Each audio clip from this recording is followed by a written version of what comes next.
గురుగారు, దైవారాధన చేసేటప్పుడు కలశ స్థాపన చేస్తాం కదా, అందులో ఆంతర్యం ఏమిటో తెలియజేస్తారు? సర్వసాధారణంగా మనం ఓ దేవాలయంలాగా ఇంట్లో దైవ మందిరాన్ని ఏర్పాటు చేసుకుంటాం. అందులో ఫోటోలు అవి పెట్టుకుంటాం, వీలైతే విగ్రహాలు పెట్టుకుంటాం.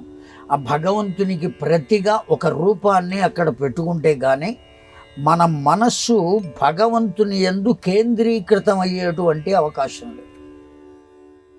అందుకనే కొన్ని సంప్రదాయాల్లో ఆ ఈశ్వరీయ సిద్ధాంతంలో కూడా వాళ్ళు కోడిగుడ్డులాగా ఒకటి పెట్టుకుంటారు. దాని నుంచి కిరణాలు కనబడుతూ ఉంటాయి. ఆ ఆకారంలో ఉంటుంది ఆ వస్తువు. దాన్ని చూస్తూ వాళ్ళు ధ్యానం చేస్తూ ఉంటారు. అలాగే మన కొన్ని సంప్రదాయాల్లో గోడ మీద నల్లని చుక్క పెట్టి దాన్నే చూస్తూ ధ్యానంలోకి పెడతారు. అలాగే మనం ఏం చేస్తున్నామంటే భగవంతునికి ఒక రూపాన్ని కల్పించి ఓ కిరీటము, భుజకీర్తులు ఇవన్నీ వేసి అందంగా వాడిని తయారు చేసి వాడి ఫోటో కట్టించి అక్కడ పెట్టుకుంటున్నాం. ఇవేవీ లేనప్పుడు మన మనస్సు నిలబడాలి కనుక ఓ కలశాన్ని పెట్టి అందులో మొత్తం అన్ని నదుల యొక్క నీరు గంగే చేమునే చేవు గోదావరి సరస్వతి నర్మదే సింధు కావేరి జలే అస్మిన్ సన్నిధిం కురు అనేటువంటి మంత్రాన్ని చెప్పినంత మాత్రం చేత ఆయా నదుల నుంచి ఆ నదీ దేవతలు వచ్చి ఆ కలశంలో ప్రవేశిస్తారు. మంత్ర ప్రభావం చేత. మంత్రాధీనంతు దైవతం, భగవంతుడు మంత్రానికి కట్టుబడి ఉంటాడు. అందువల్ల ఆయా నదీమ తల్లులు వచ్చి అందులో ప్రవేశిస్తారు.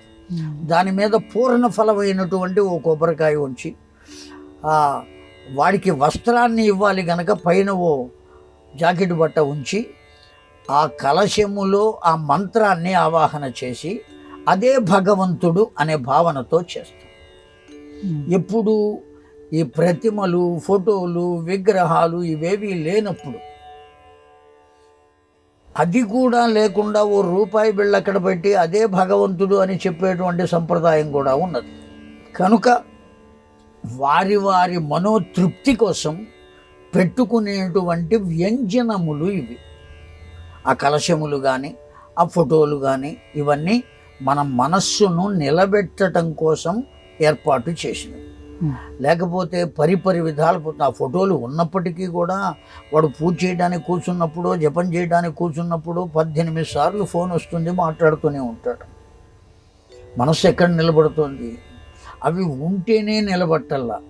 ఏదీ లేకుండా మనస్సు ఎక్కడ నిలబడుతుంది? పరిపరి విధాలు పోతుంది.